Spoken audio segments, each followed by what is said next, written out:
Coming in, yeah.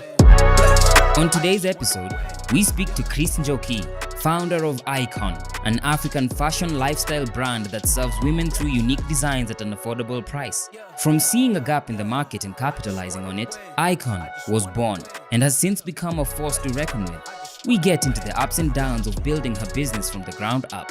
This is On the Up, and this is her story.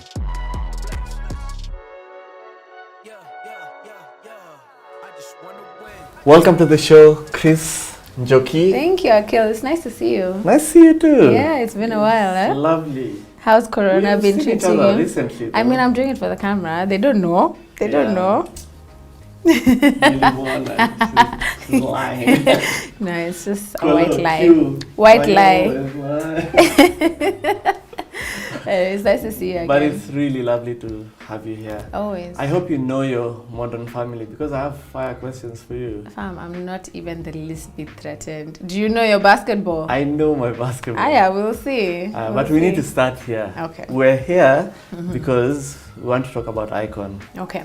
And you've built a business in like the harshest industry possible. Yeah. Like I really don't know many people. I can literally count the number of people who've made it in the fashion industry. Yeah. How have you been able to like overcome all these things? Like it must be hard. To be honest, it is. And sometimes, you don't realize, for me personally, I don't realize even how hard it was or is because, I don't know, for me, it's just something I always wanted to do, right? So even the hurdles that came my way, for me, I didn't really see them as an obstacle. It was more of just like, you know what, this is just something I need to overcome, It's not like, oh, damn, it's time to quit. It was just like, for me, it almost became a fun game of like, let's see if I can do this. Can I overcome this? Can I, It's what you studied as well. Yeah, it's what I studied. It's not like it's you not had any other... I didn't have a choice. It's not like, This was the exactly. I didn't have a choice. Like, that's what I did in school, So for me, it was also one of those like, so now if it doesn't work, you quit and then I'm not going to go and become a banker. I have to go back to school. Like, yeah. But what makes it hard? Why Why hasn't fashion taken off in Kenya? Because we do see it in Lagos. True. Like, there are designers. Like it's a market by itself. Yeah. But that doesn't necessarily translate here. Yeah. I think for us, the reason I'd say, because those are independent brands, you see, the reason you have independent brands that are really doing well in other African countries is because I think the number one reason is here we have options that are much cheaper. And by that I mean like secondhand, And even me, I'm a shopper of secondhand clothes, So when you have people you're targeting like in the maybe middle class who have access to secondhand clothes that are probably like from bigger brands, bigger international brands, then it's gonna be difficult for the independent local brands to achieve anything or get somewhere because then it's so hard to compete. Like you can't compete with those prices. So I feel that's the number one reason. That's what I think. How have you positioned IKOJN in the market? Is it mid-level? Is it high-end? Yeah. Is it entry? Because I see majority of the brands that struggle locally have positioned themselves very high-end. Yeah. Does that market even exist? To be honest, that's actually something I really thought about, before I started the brand. Because I wouldn't classify myself as a high-end shopper. But then I'm not a high-end shopper, but then I want high-end style, right? So if I knew that even for myself at that time, it was really difficult for me to get something locally that matched what I wanted. And that's why I came up with IKOJN. So I really wanted to offer high-end style, but with mid-level pricing. And that's helped us, I think, even with the success of the brand, just being able to offer affordable fashion that's like on trend, because the people you're targeting are following international trends and international brands and international, celebrities. So you want to be able to match the sort of like style and expectation, but then you still want to keep your price point low enough to where they don't feel the need to have to rely on the secondhand or the cheaper brands. So I feel it's helped us, to be honest, Yeah, let's talk about acquiring a customer because a lot of entrepreneurs Yeah. go into the market, you develop a really good product. Yeah. They normally struggle at taking it to the market, and you've been able to bridge that. Yeah. You have something really amazing, and you'd walk around the city and you'd actually see people wearing IKOJN. Yes. I'm sure it makes you feel really, It's the best. really It's proud. the best feeling ever. To be honest, it's better than at an orgasm. Ooh. Yeah, it feels really good. Okay. Yeah. I need to get onto this. I don't know if it's the guys who need to up that game. I don't know, but it feels really It good. could be. Am I doing it wrong? Maybe I'm doing we it wrong. need to question the guys before. But it is actually a good feeling. Yeah, it's a really good feeling. How have you done that? How have you been able to like build a customer base that's loyal to IKOJN, that speaks for IKOJN and Yeah. pushes the brand beyond your channels of communication? So I'd say the number one thing for us that's really helped develop that sort of customer trust is consistency. Yeah, and it's taken us a long time. The one thing that I'm very happy with the brand is that I didn't want to rush anything, right? So the brand has been in existence for about maybe 5.5 years, and we really just got our groove like on the 3rd year. You know, that's when we really felt, okay, now we're doing something, now we're getting, you know, the customers we want, and, you know, they're loyal, coming back, we're getting more. And to be honest, the only reason we were able to do that is because I was really patient with the brand. Because for me, I'd already, just knowing that that was my only option, I was like, you know what, I don't care how long it's going to take, it's going to work out, you know? So just really sticking with the brand guidelines and really pushing, you know, content, trying new things. That's another thing. You see, if you're trying to get this kind of customer and it's just not working out, I try and, you know, evaluate, okay, what are we doing wrong? How can we change this? How can we make this more suitable? Maybe get somebody who's not that, and like, okay, even if we want a certain type of customer, maybe try change the product a little bit. Maybe let's try and change how we reach out to them, how we communicate. For me, the brand became a learning curve of just being able to evolve and try new and different things all the time. A lot of iterations. Yeah. And patience. Exactly, because what I saw IKOJN being 3-4 years ago is definitely not where we are now. But I'm happy with where we are now. I don't know where we'll be in 2 years, but I'm really looking forward to see. And so you must have had those years or months where you're getting 1 sale a day. Yes. 3 pieces of Like items moving in a week. Definitely. But you didn't give up. No, we didn't You give kept up. on. Yeah. You kept on. You became consistent. Exactly. Iteration, Yeah. evolution, Yeah. creativity, and it's made you get to this point. Yes. But because you've also built your personal brand alongside IKOJN. Yeah. And does that relationship work? And does it help? Yeah. Do they build on each other? I think they do, which is actually interesting you've asked, because my personal brand like started way after IKOJN. So I started IKOJN first, worked on that for maybe about 2-3 years, and then I started working on my personal brand. And now they work really well together. Of course, because of many of the partnerships I've had and many of the people I've worked with my personal brand, I'm able to now then sort of pivot my clothing brand to benefit from that, you know? So I'm able to get, I think what it does is once people know that I am the one running IKOJN, they sort of get more of a trust, you know? It's more trustworthy because they're like, oh, okay, she's done this with so-and-so, she's worked with these other bigger brands. If she's not running this, you know, we trust her more. Because a lot of, especially being an e-commerce brand mostly, a lot of what customers are going through is a lack of trust. Yeah, because e-commerce is not that big yet in Kenya. People are trying to push for it. And I think with the COVID, people are seeing the benefits of e-commerce. But, you know, still they're lacking on the trust side. So as long as they're able to trust the brand and what you're going to deliver is what they see, then that really boosts the business.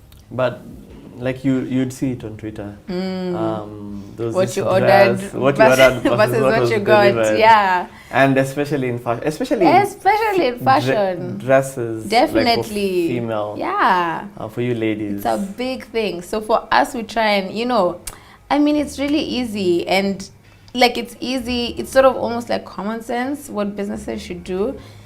So sometimes even when there's some small brands do that where they show something but then they offer something different, it ruins it for everybody else. And it's like, just show what you're going to offer. It's really not that difficult. Everyone's trying to make a quick buck, but how quick is it really? So you make your quick cash and then no one ever wants to work with you again. There's an argument also that some dresses are made for certain people. And you might not have the body structure or the height or all those things, or even the ambience of where the photo is taken. And you saw that with a friend of yours recently. Happening online. And I'll take you back a little. You mentioned working with the brands, the big brands. It does help with some validation. Yes. Because over time you've worked with Dove, Nivea, Beefeater, and recently Guinness. I don't know how that works out. House 13. Yeah, that. How far does it go into validating everything else that you're building?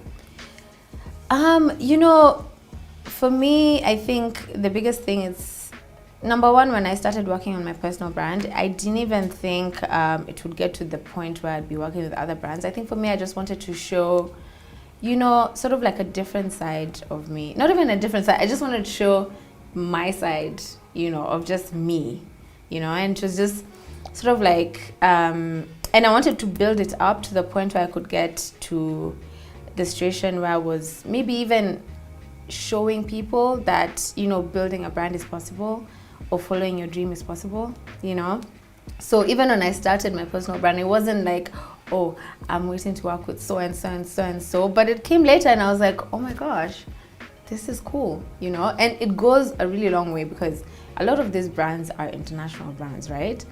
So if somebody is on the outside looking in and they see me working with an international brand, and then they know I have my own brand, they're like, you know what?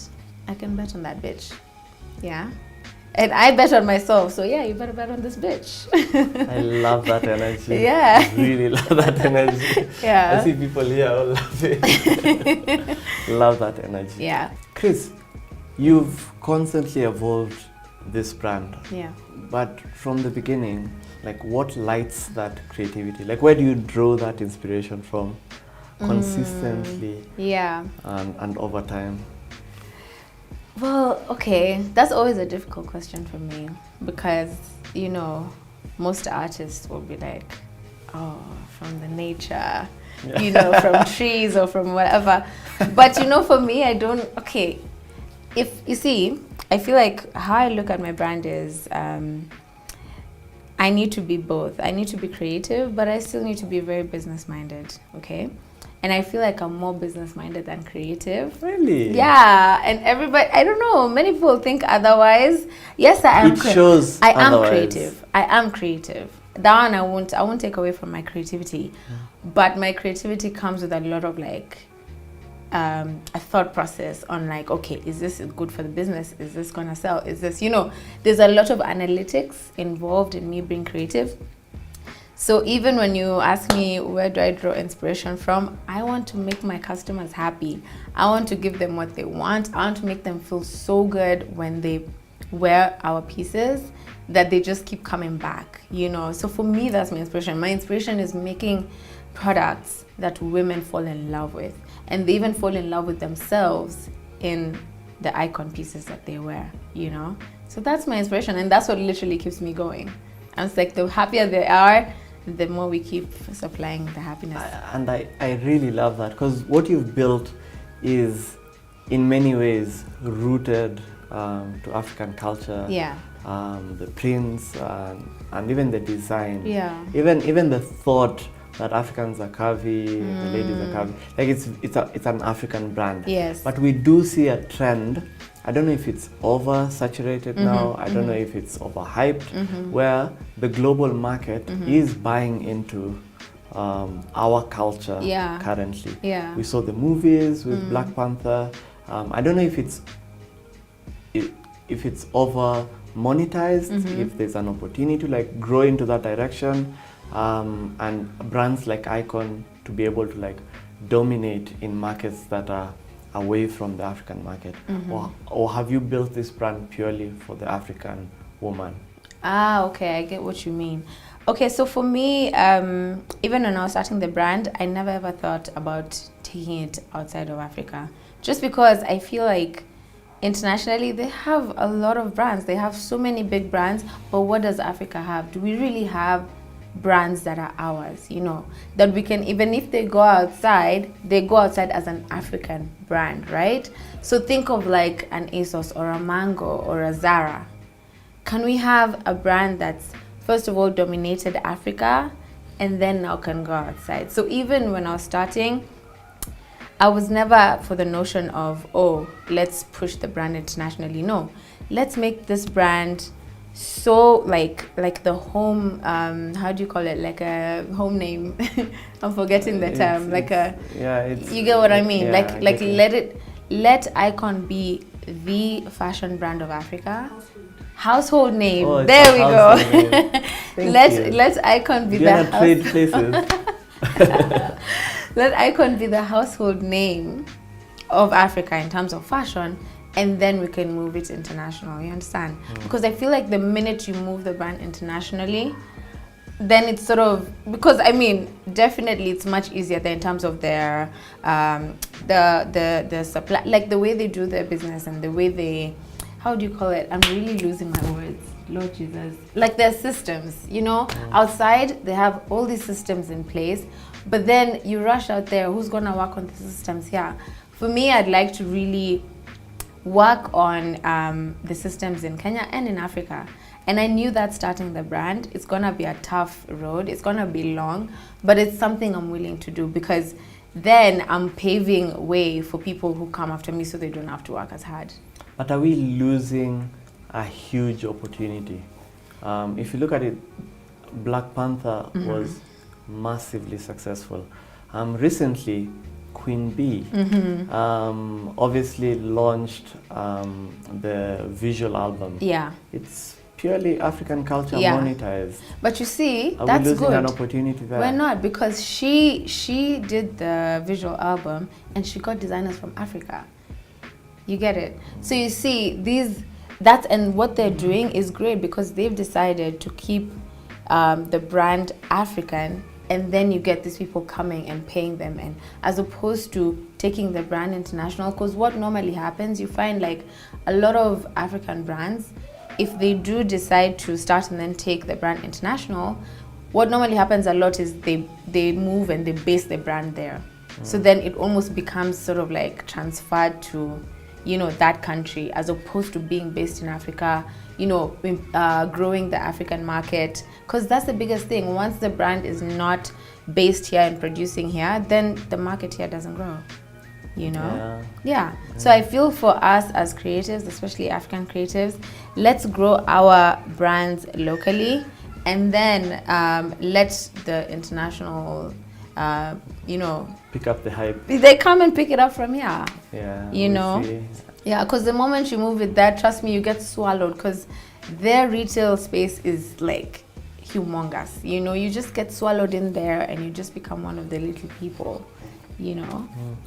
For any entrepreneur, we all have these moments. And I think if you've not gone through this moment, like, just expect it. Yeah. Where you've literally felt like giving up. Yeah. It's been a dream of yours.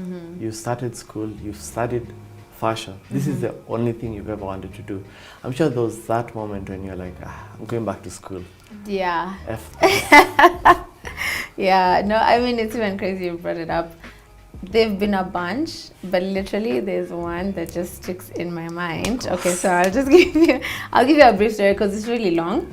But when I finished school, I started another fashion business. It wasn't IKOJN. It was just reselling secondhand clothes because I knew I needed money to start IKOJN. Money, because IKOJN is, I wanted it to be a ready-to-wear brand, and that requires a substantial amount of capital. So you raised capital with another business. IKOJN, Yes. with another business. But Yes. IKOJN was always a vision. That was always a vision, right? So I started this secondhand business, raised the amount I needed, and I stopped it. I was like, okay, we're done with that. Now let's go into IKOJN. So I'm here because I knew IKOJN needed to be a ready-to-wear brand. I really tried looking around locally for, you know, factories that could produce our items, you know, maybe tailors. I really didn't have a lot of leeway in terms of production. And a lot of the factories told me that, you know, they have MOQs and, you know, I can't meet them. All of that, there's a lot. And then EPZ, they can't produce for local, all that. And in my mind, I just got really tired. I was like, you know what? I'm going to take my ass to China and I'll go and produce from China. So I went to China there, you know, got an interpreter, everything. And, you know, we were literally going from factory to factory. And I was like, I don't know why my dumb ass thought I'd get smaller MOQs here, because now it was on another level, you know, like 10,000, 20,000 pieces. And, you know, I remember, I think I was there for maybe like 7-8 days. And I literally got a factory on the last day.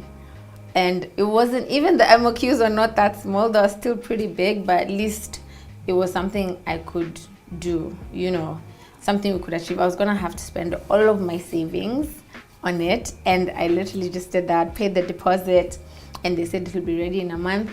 I had my interpreter sort of like be my go-to person to go and always check up on things and make sure everything is cool. But you know, there's only so much you can do like via WhatsApp. So she'd send me like videos and pictures of her wearing. And yeah, I was told, you know, they'll be ready in a month.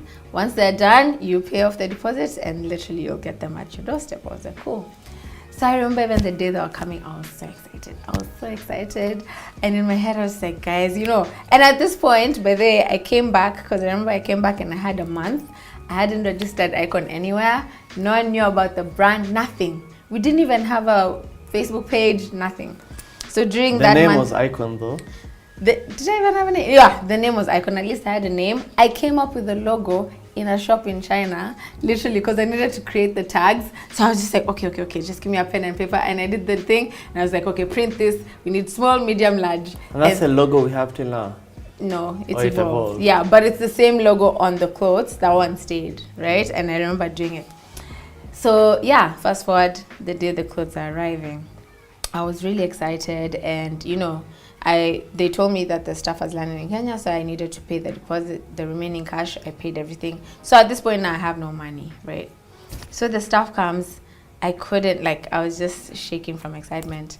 And I remember they came in like 3 large boxes, like super big, like almost my height. And I remember opening, and I picked out the first item, and I was like, what the F? It was nothing what we agreed. Oh, the fabric was shit. Goodness. The finishing was so horrible. Literally, the item felt like polythene. Like, it felt like paper. I was like, what's happening? And I'd done, I think, around 5,000 pieces. Oh my goodness. I was like, guys, you know, at that point, I would have quit. Like, that was because I'd spent everything I had on that, just that shipment. So I remember it was in the morning at around 9 a.m. I couldn't. So I opened all of them. I checked just one piece. I was like, okay, so all of them are like this. I was like, cool. I spent that day, it was on a Friday. I think I spent that whole weekend crying. And I was just like feeling so shit, feeling really bad about myself. And you know what? Like on Monday morning, I was like, you know, I could look at this and quit and then maybe go do something else. But this is what I really, really enjoy. And I'm even lucky that I've been able to find something I enjoy so early in life. And I just decided at that point, you know what, fuck it, I'm not gonna let this stop me. I'm just going to do something and, you know, let's just move forward. So I was lucky that during my trip there, I bought some fabrics here and there. And I just took those fabrics, created an entire new collection. I remember I did that collection by myself, by hand. And I took pictures, created a lookbook. I did all this within a span of, I think, 2 weeks. I did the pictures myself for the lookbook. I think my model was like my sister's friend or something like that. created a lookbook, sent out the lookbook by email to everybody I knew in the industry. And then one person picked it up, they liked the stuff, they put it online, and then they got sales, and then we just started like that, and then we got here, yeah. So literally IKOJN started from like me doing some collection by myself in like, it was crazy. And now you're fully developing locally. Yeah, so now we're fully developing locally. That was the first and last time I did anything out of the country. And it was a big lesson for me, because as much as we see the thrill of things happening outside, what I forgot was you're not there to monitor. The thing with developing and producing locally is you're there and you can see progress. You can change small things on the fly. If you don't like, you know, even small details, you can just say, let's scrap that, do this, you know. And that's such a big part. And even in terms of customer reaction, like how you react to your consumers. If you put something in the market and you're seeing in 1 week it's not getting the response you wanted, you can immediately change it and, you know, change a detail, change something. If you see people are liking it, you can say, okay, fine, let's amplify production, let's do a lot more, you know. When you're doing that outside the country, it's really difficult. So, I mean, that was a really big, But what's your advice for someone who has an idea and still wants to go to China? I think go for it. Like if you know that you're able to, because the biggest thing is quality control. Yeah. If you know you're able to control the quality of the products that you're going to get, go for it. You know, because for that the labor is much cheaper. You get probably even the people there are more skilled in terms of trends and even newer methods of finishing or producing products, whatever. The only thing I'd say is, you know, if you really do care about growing the industry here, I'd advise you to just stay here, because we do have potential, you know, but then it can only work if we all come together and have the same vision and do the same thing. Yeah. I really love that. This social space, social media, digital, it's vicious. Yeah, it's very daunting. For every single person. For sure. Especially for people like you who've put their life out there. Like there are videos with you partnering with a brand, leaving the bed from the shower. Like people literally know your life. Yeah. And it's very vicious because in as much as you get a lot of support, there are those people who just slide in certain things that can really put someone down. Yeah. How do you deal with this? How do you block it? And how do you work towards keeping like a right mental frame? Okay, so, you know, actually, because I've seen this a lot, you know, people going through the most on social media in terms of even bullying and things like that. I've been lucky that I haven't gotten a lot of it.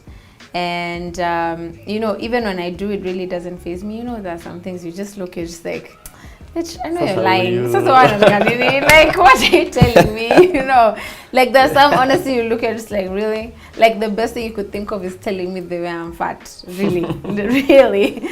But then I remember 2 months ago, that was the first time I actually got one comment that just like touched my soul.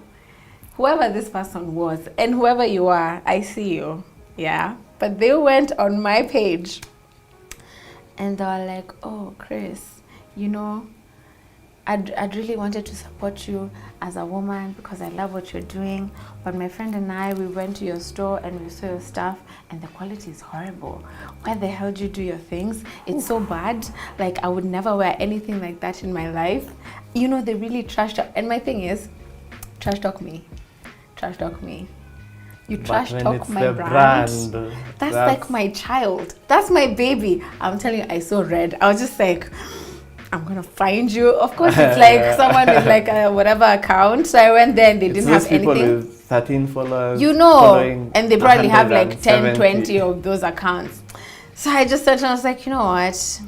This is just someone who's lonely, somewhere in their bed. So like that for me was the one time I would say I was really affected by, you know, the hate. Did you respond? No, I didn't. I just deleted and blocked, you know. But you know, that, because before that I'd never experienced anything that bad, you know, where something that affected me. And you know, sometimes, you know, once you get yourself in that space, the social media space, I think it's just something you have to get used to, because it's going to happen. Everybody has an opinion, okay? So for me, it's just, I just detach myself. It's almost like, look, I know why I'm doing this. If you have your opinion, that's yours, and you're okay with it. You're granted to have your opinion, and whatever. The only thing is, whatever your opinion is, I'm not gonna let it affect me, right? And even when you say the way you're saying that I've put my life out there and people know and everything, it's still something you have to think of as someone in social media. Yes, you want to share and you want to show people your life, but you also have to filter what it is you're telling people, yeah, and what you're showing. So that's something I know I do a lot. Like, even if I show you, oh, this is how I have my morning, da, da, da, it's still what I want you to see, you know. I still have to protect the things that are close to me, you know, things like family, relationships, things like that. I would never just put blatantly out there, because I know those are things that are really, really close to my heart, and I wouldn't want, because social media, I mean, everything, sometimes it's just like, you feel like if you put anything you love out there, it's like Drake, you put them out there and they just ruin everything, you know. So I love it. I saw, because what I believe is, when people are giving opinions, I always appreciate when it's informed opinions. If it's coming from a point of perspective. Yes. And I saw a comment online today, and it went like, don't take constructive criticism from people who haven't constructed anything. And it made so much sense, because that's not the energy you should be getting, and it doesn't really grow anyone. It's true. It's so true, you know, because a lot of these people who have opinions and constructive criticism, they're sitting there having done nothing, you know. They're talking about, we were talking about this earlier, but they're over there talking about like, oh, what's this thing called? Imposter syndrome. So they haven't done anything, but then they have all of the smack to say about the person who's overcome their imposter syndrome. It's like, nah. Who's put themselves out there is trying to do something. Exactly. What are you doing? And let me tell you, you know, even as somebody who's done something or is trying to do something, the last thing you would do is try and bring somebody else down, you know? Even for me, I can have an opinion. I have opinions about so many things, but they stay in my head. I keep those opinions in my head, and I'm not gonna go, even if I let my opinion known, it will never be like on social media. And bringing someone directly down. You know, if I have an opinion about something and I feel strongly that this might help them, let me find a one-on-one way to give it to them, you know? And as being somebody who's tried to build something for so long, I feel like I'm discerning to where I'll know how to say it without hurting them, you know? Because people are sensitive, especially when you started a business, you become sensitive because you almost feel like that's part of you. So if somebody criticizes it, you almost like, it's like you're saying you hate me, you know?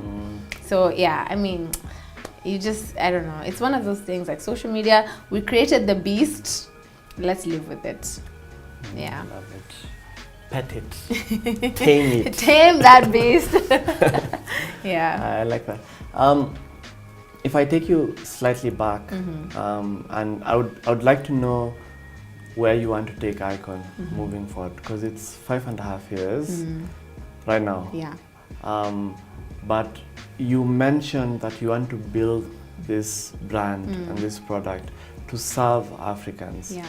But we exist in an African market that is very, there's a lot of borders. Yeah. If you want to sell your product to Uganda, the price wouldn't be the same, because before you go through customs, taxes, foreign exchange, because it's different currencies, and even the mentality or the purchasing power that a market would ideally have. And you're looking at that's our neighbor. Yeah. So if you're thinking up there, if you're thinking down there, South Africa, and even just mentalities and different cultures and accepting different styles. Yeah. So is Africa really a market by itself? Because I see it very divided, and in that sense, how do you want to position IKOJN within that space? What will it take? Yeah, what would it take? I think, to be honest, because I hear what you're saying, I mean, it's really difficult breaking into a new market, you know, as a Kenyan brand, trying to get into, you know, maybe Rwanda, UGTZ, whatever. It's difficult because, I mean, especially with the taxes don't make it easy at all. And you sort of like have to go in like trying to figure out, okay, who's my market, so you're basically starting from scratch, right? And I've thought about that question countless times, because if I'm trying to dominate the continent, how then do we come together? And the one thing that is always ringing for me is collaboration. Let me tell you, it's the only way, because think of it like this. If, say, I'm a brand in Kenya, maybe there's another brand like myself in Rwanda, you know, it could be an e-commerce brand, it could be a retail brand, it could be another fashion brand, right? If we come together and collaborate, they have information I don't have. I have information about this country that they don't have, and then see how we can help each other. That's the only way I see it working. That's how I would want it to work for IKOJN, right? And especially now, you know, I feel like what we've gone through with the pandemic and everything, it's really opened people's eyes to see that we can do all of this virtually. We don't have to, you know, go and physically meet and do all this. I mean, we've made it so easy for ourselves, you know, to meet and interact online, that I feel like if creatives can find a way to interact creatively, like through the borders, then that would be really easy for us to penetrate the markets instead of trying to do it by ourselves, you know? Yeah. And I also believe in the fact that you have to be ready. Yeah. There are things you can't control. True. You can control the quality of your product, the pricing of the product, exactly, the innovation behind your business, your thoughts, ideas, all those things. Yeah. Even your marketing can be very edgy. But there are certain things you can't control. Right. You can't control policy. True. You can't control border relations. I believe if the East Africa community was, and that was a dream, it was being talked about. Yeah. If we could go to Rwanda easily without those policies and border control and all those things. If East Africa was a market by itself, we'd be so far and so ahead strong right even now. Because the middle class here is limited. It is. It's true. But if you're serving the middle class within 3 or 4 countries coming together, then that's an entirely new playing field. Yeah. So we have to be ready as entrepreneurs. True. Build for the market you have right now, work to expand that market, understand that market, exhaust that market, and then once the opportunity comes, you are ready. Exactly. It's not advisable to just sit on your ideas thinking, I'll only sell to I'll wait when it's 3 million Kenyans. Exactly. Yeah, no, that's completely right. I agree with that. True. Yeah, I'm really wishing IKOJN becomes that one brand or among the brands that are able to like transcend the Kenyan market. Thank you. Because I believe in your product. Thank you. I believe you've done a really great job with the product and the brand as well. Yeah. I'd like you to leave the audience with the inspiration or the idea behind IKOJN, because the name. Yeah. Because so many people mispronounce it. They really do. And butcher it, actually. Hey, they really do. I've had every type of like spelling out there. I've had IKOJN, IKONJ, you know. I joke, like I've had everything. And I'm just like, guys, okay, I know it's not that easy, but I mean, we try and make it, I don't know, maybe we're just, our communication maybe is not the best, but we really try and like, you know, even put phonetics there for people to know, but guys still, you know, they can't let go of the J. I think the J, guys see the J, they're just like, Jameni. Jameni Tracy. But yeah, I'd like to say the name came from, it's actually my name backwards. Yeah. So my second name is Njoki. So IKOJN is basically just flip it around, you get IKOJN, and then the J is silent. Yeah. So it's supposed to mean like, it's supposed to give you the feeling of like when you wear our products, you feel like an icon. We want you to feel like you're iconic, you know, with what you're wearing, what you put on. We want you to feel, you know, iconic. So that's That's where the name comes from. I love it. Yeah. Nice to have you on the show. Nice to have you too. It was lovely. Actually, nice to have you too. Nice for having me. I feel like I'm done running this You're thing. the one. Thanks for coming, Akil. You're welcome. You You're can welcome. exit stage left. No, I mean, thank you so much for having me. This has been nice. Love it. Yeah. So when are we doing this Modern Family? I have time. Yeah. I just wanna win. I just wanna win. Coming in. Yeah. Ay, coming in. Let's see how much Cris understands her modern family. Oh God. I'm ready. They're easy. Okay. What's the name of Cam's clown alter ego? Sure, I know it. What's his name?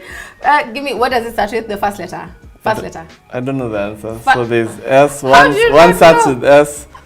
There are 3 options. I don't know the answer. Oh, there's 3 options. There's one starts with an F. Fizbo. Okay. Let it be known that she's taken half of the time, so No. I only have one more question for her. Ah, come on! That's unfair. Phil and Claire often role play as this couple on Valentine's Day. Which couple? Juliana and Clive Bixby. Oh my goodness. Why would you know that? I love the show. What do Phil and Claire offer Luke as a prize for staying away from electronics for a week? Okay, wait. For staying away from electronics, he gets. Give me just hint. Just give me a hint. I wouldn't know. Is it one word? No, it's something. Like an action? Yeah, like a necklace and like that. Oh, it's an actual item. Mm. I've really forgotten. Oh God, this is bad. Claire is ecstatic when Phil's birthday coincides with what event? With the Chinese acrobatics. No? It's not part of the options. Give me the options. iPad release day. iPad release day. iPad release day. Why would you Okay. have options if you can't give me? I am the captain. Yeah. When you're, I set the questions. iPad release date. Where did Phil and Claire meet? Where did they meet? Mm. What? This feels like something you should know. Yeah, I feel like I should know it as well. They met. Where did Jay and Gloria meet? At a diner. Yeah. Where did Mitchell and Cameron meet? At a house party game thingy, like they were playing house games, board games, yeah. Okay. She knows her shit. Cool, are you ready for yours? So easy. Mine were easy. Yeah, yours are pretty easy. But you should have known the answer so you give me hints. Me, I'll give you hints. I'm number 1 at giving hints. I love giving hints. But this is so easy, you'll guess everything. Okay, are we ready? We're ready? Yes. Okay. So it's your turn, Akil. You said you know a lot about basketball, yeah? You ready? Sawa. Question number 1. How high is the regulation goal in the game of basketball in feet? How high is the regulation basket. goal? Regulation goal, me, I don't What's know what that that? means. I don't know 10 basketball. feet. 10 feet, yes. Okay, that's the length of the rim. See, okay, cool. Question number 2. What is it called when a person takes too many steps with the ball without bouncing? Traveling or Got it. Yes, walk. traveling. 3. What was the largest jersey number that a player had in 2005? 99? Close. 8? No. 100? No. I don't 2 know. digits. 91. Oh, I didn't know. 91. Okay. Number 4. When basketball was first made, what was used as the goals? I don't know my history. Peach basket. Okay. Don't tell me the answer. I don't tell you the answer. We'll Okay. know later. Okay. With drama. Okay. A flagrant foul is a dash. Is Flagrant foul. I know what a so there's flagrant 1 and 2. It's when you hit someone on the face. Like It's like What is that type of foul? What is it? It's a personal foul. It's a Like it's a foul.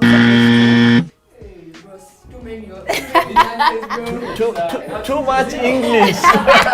Me Too much English. Your spelling is so So do I ask awkward. another one? What does that mean? A foul What's made that? a foul made purposely for harm. Oh, okay. Yeah. I should have known that. Yeah. Should have known that. So do I ask another? No. That's it? Because I know flagrant one ni when you hit someone on the Yeah. face. Yeah. 2 is when you intentionally hurt someone.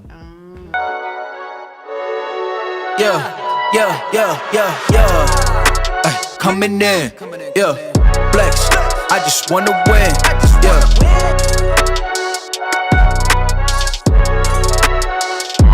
Flex. Yeah. I just wanna win. I just wanna win. Ay, coming in. Yeah.